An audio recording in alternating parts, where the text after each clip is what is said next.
I'm getting married in 2 weeks, and then I caught my fiancée covering for her sister's affair. Part 2. Fifth update, the confrontation with Sarah. Well, I had the talk with Sarah last night. It was pretty insane. I'm honestly burned out and still exhausted, even though I took another sick day and slept in until almost 11:15. Sleep deficit is real. I know everyone is thirsty for updates, but as much as it's therapy for me to write them, I am just absolutely drained. And as you may have noticed, I don't know how to be short, just call it a character trait from my profession and the endless amount of minutia-filled reports I've written. I'll give the too long, didn't read, and I promise to do a proper update later. Long story short, I came home to talk to Sarah about canceling the wedding and found her comforting Evelyn on the couch. I almost turned around and walked out, but didn't. Words were exchanged. Tears were had. People got really angry, and the cops were called. I collapsed and slept for like 10 hours, and my phone is practically glowing from the heat of a bajillion unread messages and missed calls. If it vibrates anymore, I'm going to take it to Evelyn's office and charge $10 a minute to sit on it. Stuff is really up in the air. I have a lot to do today. My family already knew what was going on by yesterday afternoon, but I need to contact some friends today and get a move on other things. I'm just going to answer a couple and then bug out for a few to get stuff done. First, I am not James Bond. I'm the guy that follows around the disabled construction worker to his Zumba class or skydiving lesson. I've been doing it for about 5 years, and I'm pretty good at it. Nothing I did went beyond a $50 GPS you can buy from Amazon and a tiny bit of social engineering. You might be surprised how far social engineering can get you, but whatever. Second, I am off the clock on the mysterious case of Marty and the Hobag Hobgoblin. Whatever Marty does with the info he has, including contacting the other wife, is on him. I'm not interjecting myself into this mess any more than I have. Marty is a good friend, but I have my own little world collapsing right now, and now that I don't have my moral indignation to distract me, it's becoming a bigger burden than I've been letting on. Third, I am not an aspiring screenwriter or novelist. I do, however, write a lot of reports. You have no idea. Most of my life is actually spent hunched over a laptop writing a report or transcribing statements. For every hour I spend doing field work, I probably spend 10 doing paperwork or research. Fourth, you are right that I was wrong to leave Marty to go it alone. I didn't have any fear, not even an iota, that Marty would do anything stupid, but I didn't properly take into account the risk to him. That's a personal failing of mine. It's not that I don't care, I just tend to assume that other people handle things like I do, and hence, Marty was doing something that I would do, so I didn't question it like I should have. I know this is a problem of mine and I'm working on it, but I'm also not in the best place emotionally, so my emotional quotient was low in the situation. Last, people saying, you don't know the whole situation. What if Marty was an AB user? Yada, yada, yada. No, buddy, you don't know the whole situation. I do. I read 6 months of text messages. I know why Evelyn did what she did. I know how she feels about Marty. I know how my ex-fiancée played along with this. I'm just not sharing it because it's vile, but I know, and it played a big part in how I've acted in the last day and a half. Trust me, if Sarah had done something, anything, other than encouraging and egging on Evelyn, we'd all probably not be here. But she did, so we are. Anyway, that's it for me. I'll try to update again in the next few days with the whole fallout, but I'm probably going to be mostly off Reddit for now. Best of luck to everyone, and thank you to all the people backing me up. It meant a lot to me and helped keep me sane, well, some semblance of sane, anyway. Sixth update. Hi, it's me again. I want to thank everyone who has sent me kind messages and support here on Reddit and even on other platforms. This has really blown up, and frankly, it's totally bizarre to see my life plastered all over the internet. But it's also nice to see so many people seeming to be genuinely concerned for me. It helps a lot. At first, I had a bit of trepidation about how visible this became, like, what have I done? But since this past weekend, I decided to just roll with it.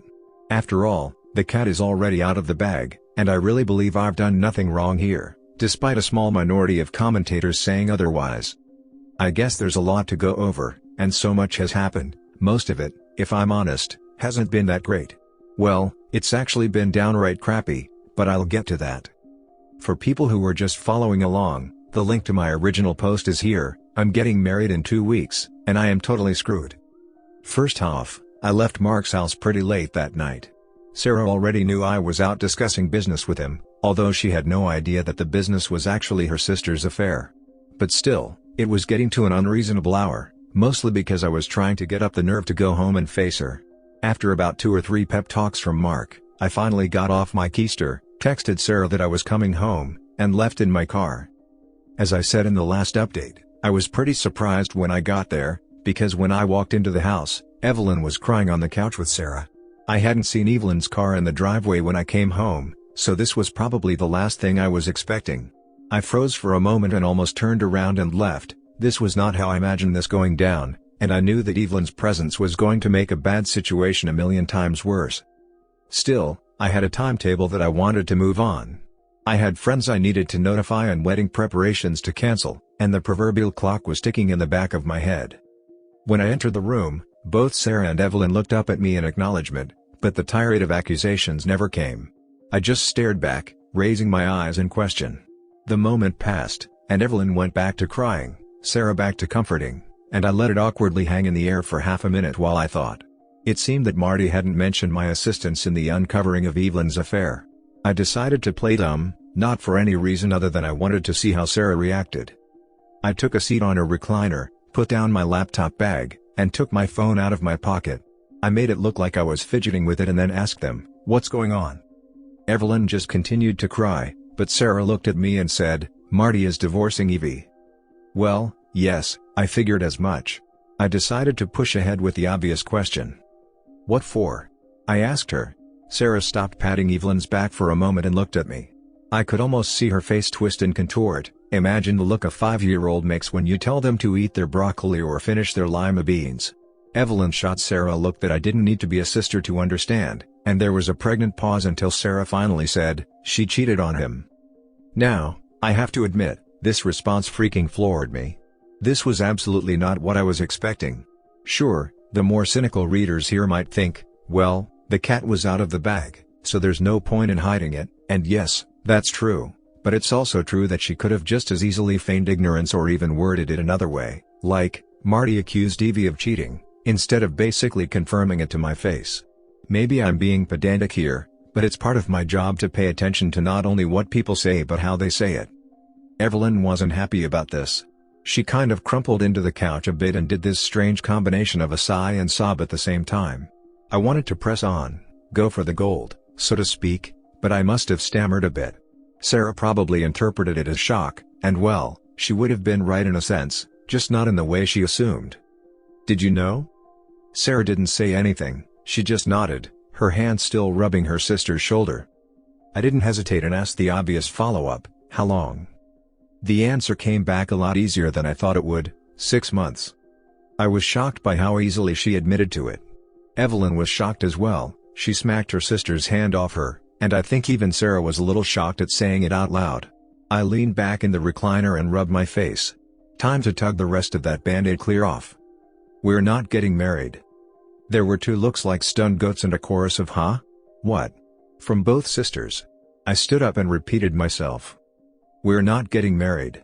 I can't marry someone who would cover up adultery, especially not for 6 months." Sarah sprang off the couch and opened her arms. The body language was, "You can't be serious?" But I just put my hands in front of myself. "I'm serious. I don't like this, not one bit. I don't like that you took part in this, and I can't get married to you with how I feel. It would be a mistake." The waterworks started immediately, and even Evelyn did that thing with her mouth that looks like a perch trying to suck air.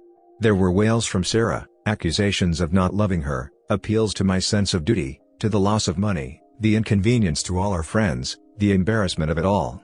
It was, frankly, nothing I hadn't already thought about, but it definitely felt different hearing Sarah say it through body-racking sobs. It was at this point I probably made a big mistake. Well, maybe not, because I have no idea how long Marty would have kept my involvement in everything off the books, but in an effort to convince Sarah of the finality of it all, I said, "Look, I already canceled the honeymoon. It's not happening." I knew it was a bomb the second it left my mouth, and the explosion was damn near immediate. Evelyn, to her credit, had always been pretty quick on the uptake, which is probably how she managed to fool her husband for so long. I could almost see the realization dawning on her when she put it all together with my appearance at the bar earlier in the evening. She screamed, "You son of a bitch!" and flew across the room at me. Now, I'm not a huge guy, but I'm no slouch either, but the force with which Evelyn flung herself at me had me staggering backward, and I barely had enough time to get my hands up before she started raking my face with her fingernails. I almost lost the phone I still had in my hand, but I still managed to push her away and say very loudly, "Evelyn, get off me. Sarah, get your sister under control." Evelyn made another lunge for me, but surprisingly, Sarah did exactly what I asked her to and wrapped her arms around her sister's waist, holding her in place. I looked at Evelyn and yelled, "Get out of here right now, or I am calling the police," holding my phone up for emphasis. Sarah asked both of us to calm down. She said to me, "OP, she doesn't have anywhere to go right now, and Marty took her car keys." That explained the lack of a car in the driveway, but I didn't care. I was 100% through with Evelyn, and I was going to make sure she knew it. I marched into my home office, locked the door, and dialed the popo. I told them I had been attacked by my fiancée's sister and had locked myself in my office, that I was bleeding from my face, Evelyn had scratched me pretty good along the inside of my left eye, and that my vision was blurry and I feared for my life. I even told them that I had recorded the entire altercation on my phone. Just as I was finishing up my conversation, Sarah came knocking on the door. "OP, please come out, we need to talk about this, and please, I love you, don't do this. We don't need to do this, and even, Evelyn is sorry, she wants to apologize." I'm pretty sure that last one was a lie, but Sarah was obviously losing her crap. I didn't answer her, and her attempts to cajole me out of the office ended probably right when the police rocked up to our front door. I could hear Sarah talking to them, and I decided to come out. The cops were two males, one of them looked younger than me, maybe around Sarah's age, and the other looked older and more annoyed about life in general. I introduced myself, pointed at Evelyn, stated that she attacked me, and offered to show the cops the recording I made. The younger one asked me if I wanted to press charges. I said yes. He asked me again if I wanted to press charges. I said yes again. At this point, both cops looked at each other, and before the young cop could open his mouth again, I said, "Yes, damn it, I want to press charges. I have video evidence, and this is going to court, or else I'm going to call up your boss." I dropped his name here, and asked him to come down and do it himself. I think they were pretty surprised that I knew his name.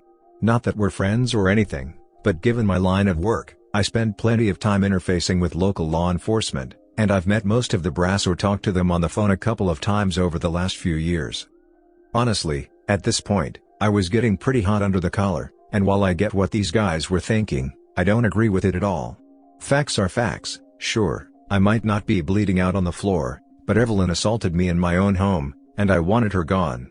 Thankfully, the situation didn't immediately escalate, and the two officers handcuffed Evelyn and put her in the back of the patrol car. She was squealing and crying like some sort of gibbering maniac the entire time. Sarah wasn't much better, she just kept going, "No, please, no," over and over again. At this point, the younger cop circled back and asked us if everything was okay here. I just told them I was going to bed. He asked Sarah again, and she didn't immediately answer, so he goes, "Is everything okay here, ma'am?" It was clear what he was fishing for. At this point, I really disliked this guy, but I bit my lip. Sarah finally realized that the cop was addressing her, and she just nodded at him. Obviously, the guy was not satisfied with this and started to ask her again, at which point I interjected and said, "If you want to go on a fishing expedition, you might want to do it over there on the lawn, where my doorbell camera isn't recording you." I think at this point I had pushed my luck with this guy one too many times, but what could I do? I think I was probably about 30 seconds from getting the cuffs slapped on me until his partner came up and basically pulled him away. He was an older man, probably in his late 50s, and probably didn't want to process two arrests right at the beginning of his shift, especially when one of them was obviously going to be more trouble than it was worth. I'm pretty sure he talked him out of it, and they left, carrying Evelyn away and hopefully out of my life forever. At this point, I'm thinking about whether I want to stay here or not. The fact that my parents live a couple of hours away, combined with the thought of how poor I'm going to be in the short term, ruled out either their place or a hotel. So I just decided to sleep in the guest room. Sarah made some futile efforts to get me to engage with her in conversation or to sleep in our bed, but I just told her we'd talk tomorrow, that I was tired and didn't want to be disturbed. Thankfully, she let me be, and I crashed hard. Harder than I had in years, which pretty much brings us up to speed with the last update. But dear friends of Reddit, let me tell you this, the next day was by far the weirdest effing day of my life. To start with, I woke up at 11 a.m. Sarah was still home. She had cleaned the house from top to bottom. I mean, the floors sparkled. The toilets shined. I could lick the linoleum in the bathroom and it'd probably be minty fresh. She had obviously been busy, but when she saw me, she sort of hovered out of immediate range, not quite engaging, but looking like she wanted to say something. I get it. Last night was traumatic for everyone, and she was probably uncertain, like, did I just cancel the wedding in the heat of the moment? Was I serious about this? Was I really angry? I took a deep breath and told her we needed to finish talking. She tried to sit next to me on the couch, and I thought about rebuffing her, but I didn't. We were not getting married, but I didn't need to act like I hated her, because truthfully, I didn't. I was disappointed in her, decently disgusted by some of the things I had read in her text exchanges with her sister, but we were both hurting here, and I didn't want to make it any worse or escalate things to a point where life could get any more complicated than it already was. It took some more convincing on my part for Sarah to truly and fully believe the wedding was off. She was not taking it well. Heck, that's an understatement. She was a wreck. I think she was hyperventilating a few times. I was holding it together better, but obviously, not only was this my idea, I had also had longer to come to terms with it. Finally, she asked the serious question. What about us? I know I'm going to get a lot of hate from people for this, especially the kind of Redditors that think every infraction in a relationship is grounds for nuking it from orbit, and indeed, one could even say that my calling off the wedding was like dropping a mother of all bombs on our 6-year partnership. But truthfully, I didn't have an answer for Sarah in that moment. I just didn't know, and I told her so. I said I read all those text messages, and it showed me a side of her that I didn't know existed, and that I wasn't certain about her or our relationship anymore. I said I couldn't understand why she would go along with Evelyn putting down Marty and joining in, even egging her on and cheating on not only him but their daughter too. She just kept saying, I know, it was wrong, I know. I asked her for an explanation, but she couldn't provide one. She just said that she got carried away and that she had to choose her sister. I told her that I thought a good sister was someone who kept you on the straight and narrow and didn't give you a free pass to be a douchebag. She agreed with me and said that she would do better, but that Evelyn had always been the boss when they were kids, and she was always the follower. I get this. I have an older sibling too, and while I'm a bit more independent, I've also spent the last 18 years of my life with him living on the other side of the planet except for the odd, occasional visit around Thanksgiving or Christmas. But still, maybe I had a leg up on Sarah because my older sibling was a decent guy, while Evelyn was a piece of trash. Now here's where I get the second major effing shock of my life in, like, 48 hours. Sarah says to me, it's not fair. It's not fair. What's not fair? I ask her. You were sexting that bimbo wife Mandy girl on Instagram last year, and I got over it. I was so hurt, but I got over it. Why can't you get over this? Why? Huh? What? What the heck is she talking about? Who is this bimbo wife Mandy? Like, I have no effing clue. I ask her if she was high or having a psychotic break. Like, okay, that was mean of me, but I have absolutely not been doing cybersex or sexting or whatever with anyone, especially not some Instagram girl. I'm protesting pretty loudly at this point, and Sarah is yelling at me through her tears, telling me that she saw the messages last year and decided not to confront me because I had stopped it. Evidently, she had been checking my socials from my home computer when I was at work, which should have been really boring because I only have family and a couple of work friends on there. I try to make this case to her, offering to let her log into all my accounts and check for herself, but she's just calling me a liar and a pervert and all sorts of crap. She starts throwing stuff at me, so things are getting out of hand, and I tell her that if she throws one more thing, I'll have her taken out of this house just like her sister. She swears at me and stomps off to the master bedroom and slams the door. Now, at this point, I am so damn confused I barely know what to think. I head into my office, fire up my desktop, and type bimbo wife Mandy into Google. Sure enough, there's an Instagram, a Twitter, a Reddit, and of course, an OnlyFans. I click on one of the Instagram links, and up comes a post of an extremely busty woman, like clearly pushing the limits of science and technology, and oh, guess where she's from? Australia. Well everyone, remember all the nice stuff I was saying about my brother? Guess who was staying with us last Christmas, all the way from Australia? Guess who I told, sure, go ahead and use my office computer to play games if you have jet lag. As far as I can tell, my brother, after his wife and kids went to sleep, logged into either Insta, or OF, or something and was probably paying money to sext with this girl. What a great effing guy. Now, I would love to call my brother and not only confirm my suspicions but also give him a goddamn earful, but it's like 2 or 3 in the morning there, so it's going to have to wait. But I am crawling the walls here trying to sort out how I feel about everything. I feel totally let down by everyone. I think to myself, damn, what is this world coming to? For a brief moment, I try to connect the dots between whatever the heck Sarah saw my brother do and what she did with Evelyn, but try as I might, it doesn't really come together. Maybe she's a more tolerant or forgiving person than I am, which is why she didn't confront me when she saw this. But I wish she had. It would have given me an opportunity to directly tell her my whole personal stance on these things and even show her how I would act. It might have influenced her in a good way later on, or maybe it wouldn't have mattered, I don't know. All I know is that this post is becoming a novel, and I've blown off most of the morning when I should be working to get this out of my head and onto this page. I feel better for doing it, but there are still probably another 2 or 3 posts left to tell. I'm not going to post them to this subreddit anymore, I'm not sure they'd let me. But I will try to quietly update my profile in the next day or 2 with the rest of the blowout, talking to my brother, talking to my parents and Sarah's parents, and finally, where Sarah and I stand. One thing I can say, however, is it seems like most of my immediate family relationships are incredibly strained for various reasons. My parents are largely supportive, but that's becoming less so now that the reality of the financial loss is setting in. Yes, the marriage is still off, that was pretty much a certainty from the get-go. Sarah's parents are a bit more pissed, and I'm sure they're sticking pins in voodoo dolls crafted in my image right now.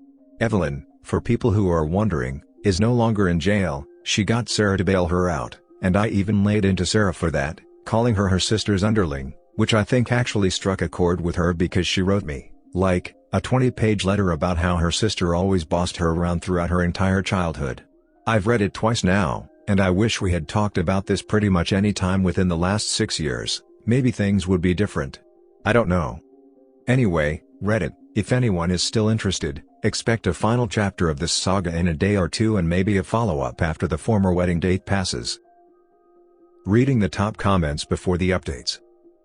I know the update is coming, but if Sarah had told me that she forgave me for sexting, which is cheating, my first thought would be to wonder what she had been up to that allowed her to give that a pass. I think she's just extremely conflict avoidant. Going along with her sister's cheating, not confronting OP about his supposed cheating, she just doesn't want to rock any boats. I will say that she definitely has that people-pleaser attitude in general, so I am somewhat sympathetic to her effed up relationship with her sister, but like I said elsewhere, I'm not really sure what even recognizing that means for a relationship. We're in a pretty bad place right now, to be honest. I'm kinda rooting for you and Sarah to do some real deep talking and couples counseling. She does seem to truly love you, from your accounts, and you her. When confronted by you, she told the truth without blinking an eye. I really do believe she got caught up in her older sister's bullcrap. I don't disagree about your characterization of her, I just don't know if it's enough for me right now. We are one of those couples that had never fought before in the entire time we've known each other, never even raised voices, and then it all just kind of spilled out in a day. I'm cruising through here and checking comments today while I do paperwork, but I'll try to update the rest of the weekend, either tonight or tomorrow morning. 7th update. This update has taken longer to get around to than I originally intended. A lot of things have happened over the last couple of days that have kept me pretty busy, and it really wasn't until today when I had some free time after lunch that I could sit down and get this out. I'll try to get through as much as I can. Before that, however, I just want to mention a couple of things in response to comments from the last post. I'll try to be brief. Firstly, I don't know much about what's going on with Marty and his divorce, other than, to my knowledge, he's still divorcing her. Obviously no papers or anything, but the intention is clear. In addition to that, I'm not really in the position to be advocating any course of action that Marty should take, or offering him legal advice, or assisting him in doing anything to the other man, or tracking down the other man's wife, etc. Marty is a grown-ass man and he can do whatever he wants with the situation, and my position, as his friend, is just to support him and offer advice, if he asks for it. Secondly, this isn't some sort of guerrilla marketing for an OnlyFans girl. If it was, I should have done it on the first post, which hit the front page of Reddit and was seen by over 3 million people. Also, given that this post got so popular on Reddit, it's not really a surprise that bimbo wife Mandy, another Redditor, happened to be following the story and saw her name. It could have easily been any other of the hundreds and hundreds, maybe even thousands, of girls who use Reddit to post their pictures. And as a brief aside, speaking of Mandy, I have indeed talked to her. She was actually quite helpful in confirming something for me, and as a person she seems quite nice. But guys, there is no romance plans here in the future. Mandy is married, evidently quite happily so for almost 2 decades. I think the handle bimbo wife Mandy should have given that away, and frankly, while her husband must be cool with it, she's way too much for a mere insurance guy like me to handle. Seriously. So, with that all out of the way, on to the update. Last time I wrote in, I ended it with me assuming that my brother had used my office computer to chat with Mandy, but it was too late, his time, for me to contact him. I am one of those guys that, once a problem is put in front of him, I must be actively working on trying to solve it. This is great for my career choice, but in situations like this, all I was doing was driving myself insane. So I decided to take a deep breath, leave everything until later, and carry on with what I needed to do. First thing up was attempting to contact every person from my side that I had invited to the wedding that I had not yet informed about its cancellation. As you may recall, I had already informed my parents and had them contact my relatives on the day I made up my mind, but only Sarah and I have the complete guest list, so I needed to do the rest myself. Out of respect for my friends, I decided to call instead of text, but this might have been a bad idea since every phone call typically resulted in a rather lengthy explanation of why I was canceling the wedding. I know I could have given some other excuse, but I wanted people to know that I wasn't being frivolous or just experiencing something inane like cold feet. It was important, not just for my own reputation, but I think in order to show respect to the people who had agreed to come on that day to support Sarah and me as a couple. Because of this, it wasn't until late into the evening when I finally managed to contact everyone, which meant it was now morning time in Australia. I knew what I needed to do, but I wanted to make sure that my ducks were all in a row, so I took a breather and made a sandwich in the kitchen. I noticed that Sarah wasn't home, I had no idea when she left, and sat down to eat and think about what to do with my brother's situation. Let's call my brother Carl for the sake of shortness here. Now, Carl and I have always been pretty close despite him being 13 years older than me. He was this sort of quasi-parental figure in my life because by the time I became capable of having long-term memories, he was already well on his way to becoming an adult. He was always generous with his time, played with his little brother when other teenagers would probably have avoided such an activity like the plague, and generally seemed very mature and wise to me growing up. Suffice it to say, I respected him greatly. The idea that he had been sexting with a girl who wasn't his wife, in my house, was something I was still coming to grips with, and I needed to decide what to do. Talking to him about it was obvious, but at this point, given how much of a shambles my relationship with Sarah was, I didn't know if I cared about having him confess just for the sake of clearing my name. Was there anything to salvage anyway? I needed to, for my own sake of propriety, at least yell at him about this and convince him to stop. However, I wasn't sure if I was going to rat him out to my sister-in-law, let's call her Karen. Alright, Carl and Karen it is, guys. It all depended on what he told me and if I believed him or not. I finished my meal and logged into Facebook and video called Carl. Now, Carl works mostly from home as a remote office worker since his field is related to IT, and he's almost always available during the day. Today was no exception.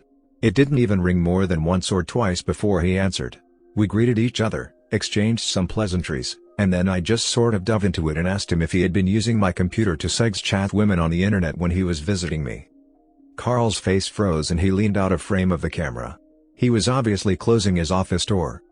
Yeah, I did. Why? He said to me. I swore under my breath and explained to Carl how Sarah had thought that his flirting was me, since he used my computer. I explained that I wasn't happy to take the hit for him and I asked him point blank if Karen knew about this or not. He waffled for a few seconds, stumbling over his words, then looked a bit sheepish and said that no, Karen didn't know, and he'd prefer if it was kept that way. He went on to explain that their relationship had been pretty rough since their youngest was born 4 years ago, mainly in the bedroom department. Carl had always been a pretty private person, especially when it came to intimate details, or at least he'd always been that way when talking to his much younger baby brother. However, this time he'd just let it all lay out. Things had been bad, he had been tired of getting rejected. Karen was always tired no matter what he did or how much he helped out around the house. Eventually this led to problems on his side. Some sort of performance anxiety on the few occasions where Karen would actually feel up for some bedroom fun. And things just got worse from there. Basically he said, there's no amount of sucks picked up, laundry folded, dishes washed, or time spent minding children that would get me laid. It was just not happening, so I started to spend time in my office at night working. He even did the finger quotes when saying this. Evidently his working at night turned into a pretty hardcore addiction to OnlyFans sites, which, given the relative privacy he had in his office for legitimate work, spiraled out of control pretty quickly. I asked him if he was still doing it, and he swore up and down that he wasn't. I thought I believed him when he said it. He seemed sincere. But I just had this niggling feeling in the back of my skull that something was off. Maybe it was because of all the deceit I had encountered recently, but I was doubting my own brother, who has really been a stand-up guy to me our entire lives together. I really hated being in this situation. Now, the problem I faced was pretty complex. First, if I wanted to clear my name, then I would have to get my brother to tell Sarah that it was him all along. However, if he did that, there was no guarantee that Sarah wouldn't spitefully inform Karen. I personally thought it would be best if Karen knew, but at the same time I didn't know if I felt comfortable potentially dropping a nuke on my brother's marriage over something he not only said he stopped but that sits in a sort of moral gray area for me. I didn't have an answer right away as to what to do, but I did urge him to tell his wife about this and to get into marriage counseling. He said that they actually had been going for the last 6 months, and while it was helpful, what had really helped him was getting a prescription for some generic Viagra. I actually did a spit take at that, neatly spraying my computer screen with water. He told me that they had been trying to make sure they have intimate time at least a couple of times a week, and the Viagra had cured him of his performance anxiety to the point where now they were both looking forward to spending time together after the kids went to bed. The general gist of this was something along the lines of, "Hey, this is actually going in the right direction now, please don't screw this up for us." I really didn't want to be in this position, not just for the sake of Carl and Karen, but for my 2 nieces as well, and if what Carl was telling me was the truth, I could be tossing a firebomb into a relationship that was starting to mend. It was unpredictable what would happen, so yeah, it may disappoint some people, but at the time I felt that the best option I had was to wait and see. I was, after all, going to meet him in a couple of weeks in the flesh, and once I got him alone in a room and a few drinks into him, I was definitely going to get to the bottom of this. It seemed like the best course of action.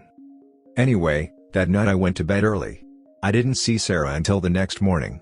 She looked haggard, like she had a distinct lack of sleep. I asked her where she had been, mostly out of habit. After all, we had been together for almost 6 years.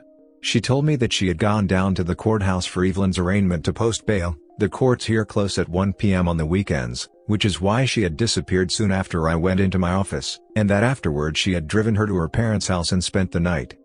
She made a point of telling me how horrible it was to have to explain to her parents that I had called off the wedding. I asked her if her parents knew the reason why, and she barked, "Of course they do." I tried to remain calm, but by this point in the ordeal I was losing it. I bit back at her, "Are you going to move back there so that they have both girls at home now?" It was childish and petty, but the fact that she bailed Evelyn out of jail annoyed me to no end. "You don't need to be an S about this," she said, to which I replied, "And you don't need to be Evelyn's effing underling." I could see Sarah visibly flinch when I said that to her. It obviously struck a chord, and the corners of her eyes started to tear up, so I cooled my temper.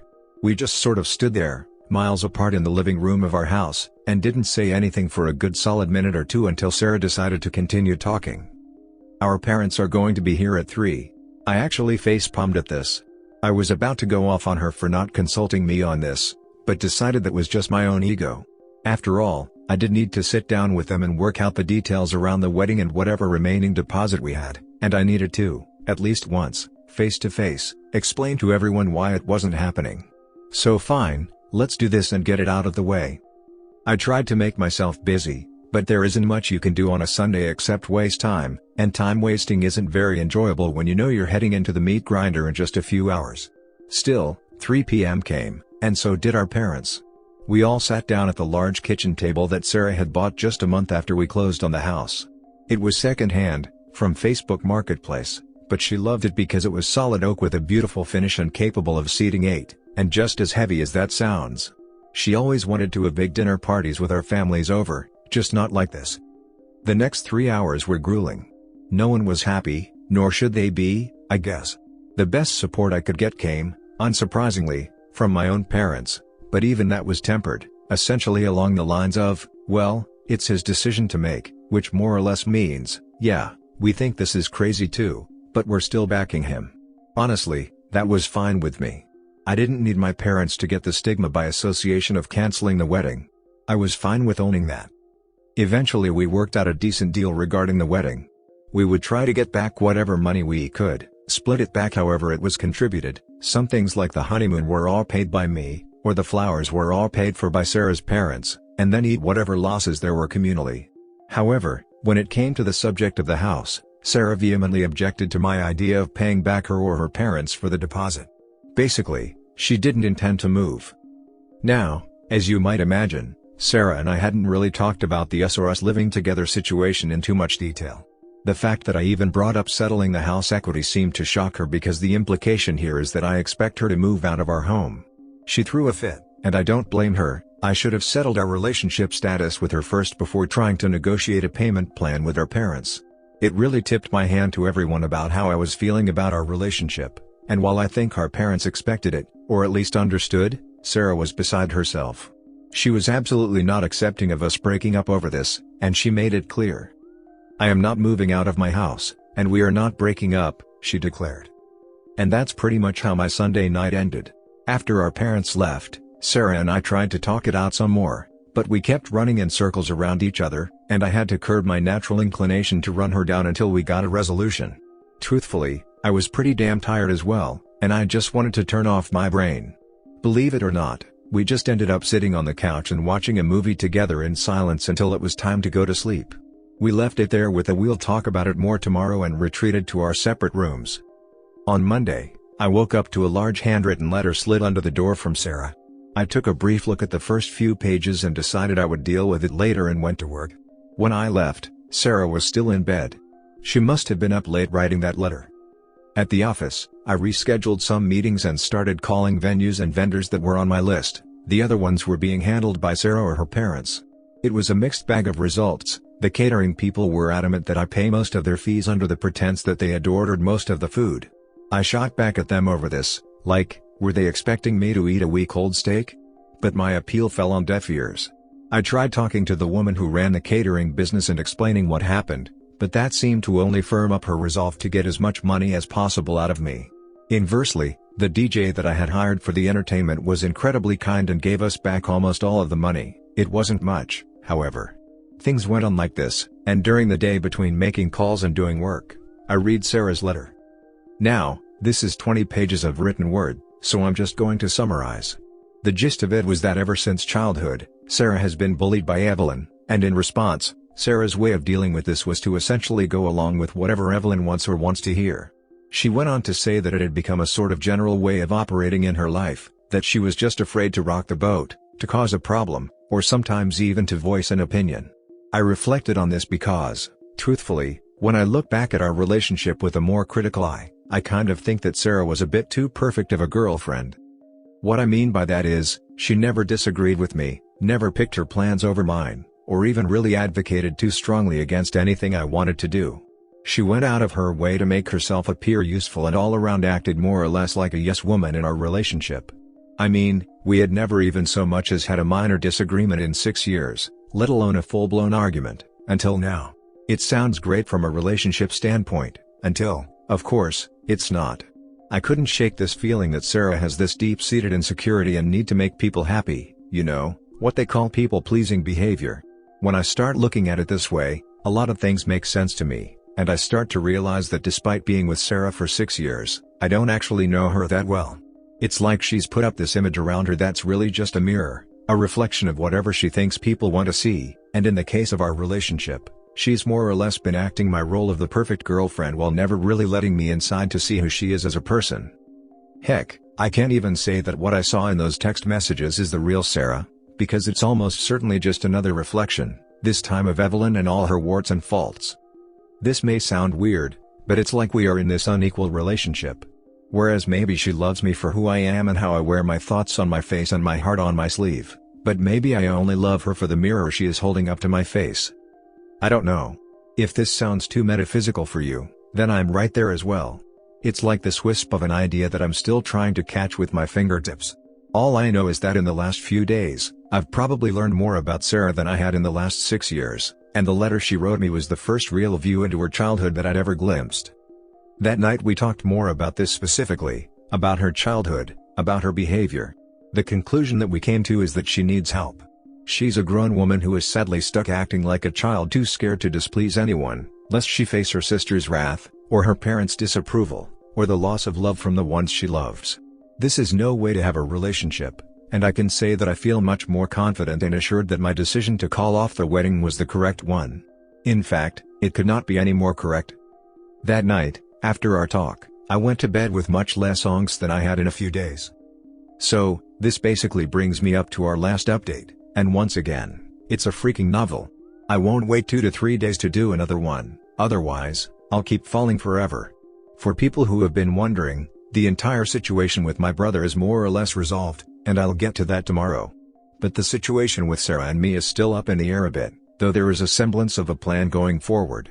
I promise I'll get to it as soon as I can, but as you can imagine, there's a lot to write, and I can only do what I can do. Thanks. 8th update. Sorry this update took so long to get around to, but to be blunt, after the chaos that happened initially started to die down and my state of hypervigilance started to dwindle, I found myself sinking into a deep depressive funk that sapped most of my will to do almost anything, and recounting the crap show that is my life became really unappealing. However, the date for the wedding has now come and gone, and I'm on vacation with my siblings and my brother's family, and I'm starting to really feel like most of this is behind me. So anyway, on to the updates. First off, since this is the thing that seems to really bother people, my brother and his wife are doing fine. Like I said in my last post, I urged my brother to tell Karen about his, what do I call this? Sexting? With the Australian OF girl known as Bimbo wife Mandy, who, by the way, is a very lovely person. I sort of hinted in my last update that I had gotten confirmation from Mandy to back up my brother's story, and according to her, the timelines matched up, and not only that, but his OF account no longer exists. Now, she could be lying to me to protect a customer, but I don't think that's the case. She seemed like a genuine person. My brother, for his part, did tell his wife what had happened in one of their marriage counseling sessions, and according to him, she took it pretty well and is treating it as water under the bridge. I did pull her aside last week and ask her if she was really okay with this, and she told me, I'll have to paraphrase this a bit. OP, we're not as squeaky clean as you think, both of us watch porn, and that's basically what I consider this to be. It's not like he was going to run off and have an affair with her. I asked her if she would feel the same way if he had visited a prostitute. It's legal where they live, and she said no, she wouldn't, but he didn't. So I guess that's their clear line. It's a bit different from mine, and from a lot of really loud people on Reddit, but if the noises I heard coming from their hotel room last night are any indication, they are doing fine and their dead bedroom situation is totally resolved. Honestly, these two are borderline taking advantage right now, since my sister is taking the place of Sarah. They switched rooms with her, and now the kids are with her, and they're both little girls who love having a sleepover with their auntie. They have 2 babysitters who are happy to take the kids while they run off and do Lord knows what. We know what, but let's not talk about it. Overall, I think I did the right thing in giving him the space to make this right on his own, even though people hounded me for it. I will strongly argue that the situation with my brother and the situation with Evelyn were like comparing night and day.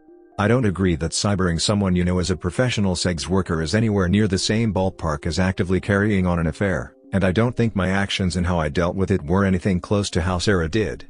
Like I said in my previous post, she not only hid the affair from Marty, she actively engaged in disparaging conversations about him and said several other things that I won't recount here for various reasons. Suffice it to say, I feel good about this choice on my part, and people who don't agree with me can put their heads in an oven for all I care. Next up, I think, is the wedding itself. There isn't much to say here. Sarah and I and our families lost our shirts on it, but that was expected. I forced the caterer who had ordered all that food to either give me back a bigger refund or give me the food, and she chose the latter, which is fair enough. We now have a lot of frozen steak, chicken, and fish. It was delivered to my parents' house, and I think they're passing it out to interested parties. Likewise, some wedding gifts from faraway relatives arrived and are at my house until we can send them back, but overall, the date just came and passed, and for the sake of both of our sanities, Sarah and I spent it apart. As for the issue with Marty and Evelyn, I don't think this is something that is going to be settled anytime soon. Marty is absolutely divorcing Evelyn, but it's difficult for him, primarily because she's making it difficult by begging him to reconsider. On top of that, School is starting again, and so Marty will be back with his students instead of taking care of their daughter every day. I think that's really hurting him right now because spending every day with his parents and his kid was really helping him mentally. Also, despite what some people have wished for, Marty hasn't made a big stink about this at Evelyn's work, despite the fact that he probably could get them both fired since it became obvious that they were using work trips to hook up on the company's dime. Nor has he gone and told Jake's wife about the affair either, something I strongly disagree with. When I questioned him about it, all he said is that he's in no big hurry. After all, he has the text messages, the photos from the pub, and the video he took when he entered the house. Basically, he could bury this guy whenever he wants to.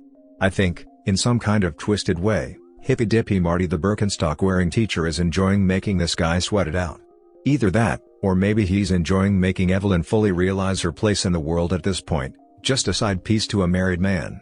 I'm not sure, but Marty has definitely gotten a bit darker over this whole thing, not that I can blame him.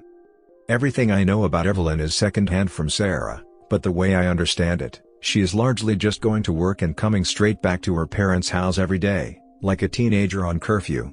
I don't think they are pleased with either of their daughters right now, but oddly enough, even though the implosion of Sarah's in my wedding was extremely public, I think that it's being drowned out by the constant drama that is Evelyn's impending divorce.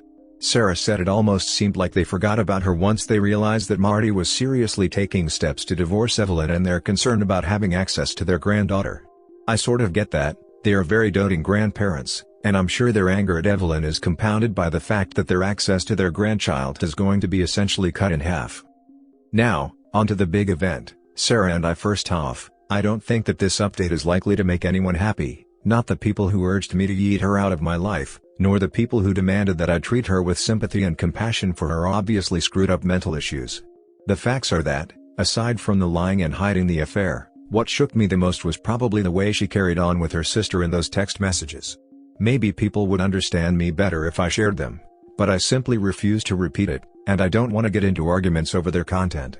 Suffice it to say, it was enough for me to reconsider Sarah's complete character, which is largely where I am at today, still considering it. That's not to say that we are still together, definitely not in the way we were as an engaged couple, but we haven't completely closed the door on the relationship either. I've come to understand a bit more about what kind of person Sarah is, and which parts of her are genuine and which parts are facsimiles constructed in order for her to ingratiate herself to people, her sister included. Basically, it helps to be able to put a name to what is going on with her, this people-pleasing behavior. It helps more to understand how it started, her family, with copious examples retold to me, and it further helps that she is actively seeking help for it.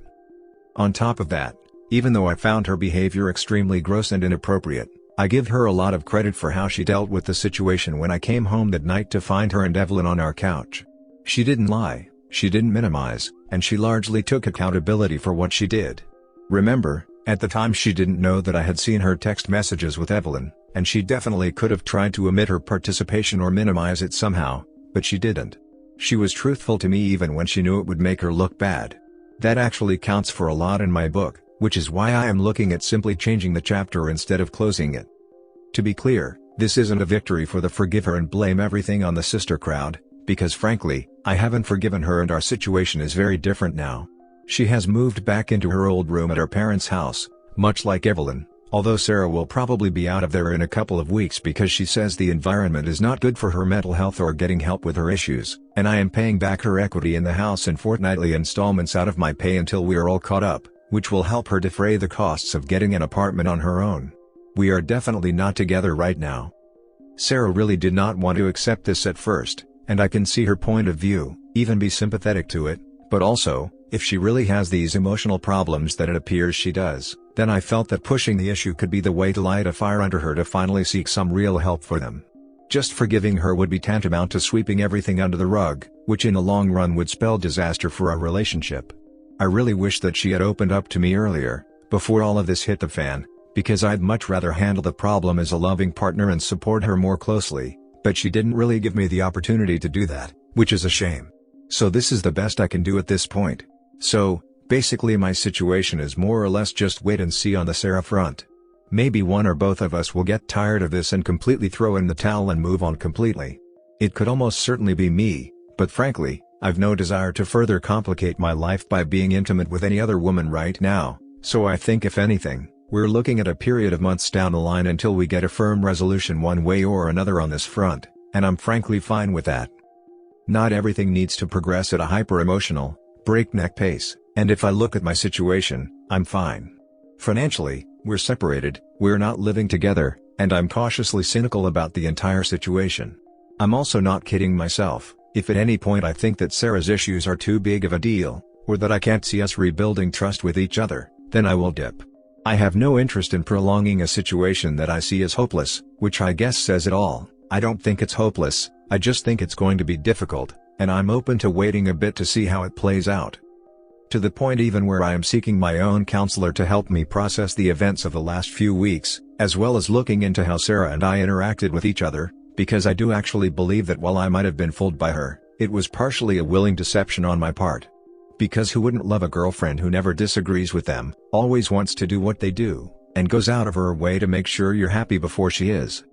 The thing I am struggling with, and maybe Sarah as well, is how much of that is genuine love she has for me, and how much of it is just a deeply ingrained need to please other people born out of her fear of rejection and anxiety. I guess, barring throwing in the towel, when we reach the bottom of that question, we'll know the answer to Sarah's and my relationship. I know it's not the update that everyone wanted, but it's all I got. Maybe check this space in a few months and see how it played out. Once again, thanks to everyone who sent me supportive messages, and a pox on the rest of you, LOL. Did you tell Sarah that you have now spoken with that model? Yeah, I cleared up the whole situation with bimbo wife Mandy and my brother, and even offered to get my brother to confirm it, but Sarah believed me straight away. I asked her why she didn't immediately bring it up if it made her so uncomfortable, and she said more or less that she was too afraid to lose me over it, which I pointed out to her was part of the overall problem she has. She agreed with me, and it turned into another long discussion about her insecurities.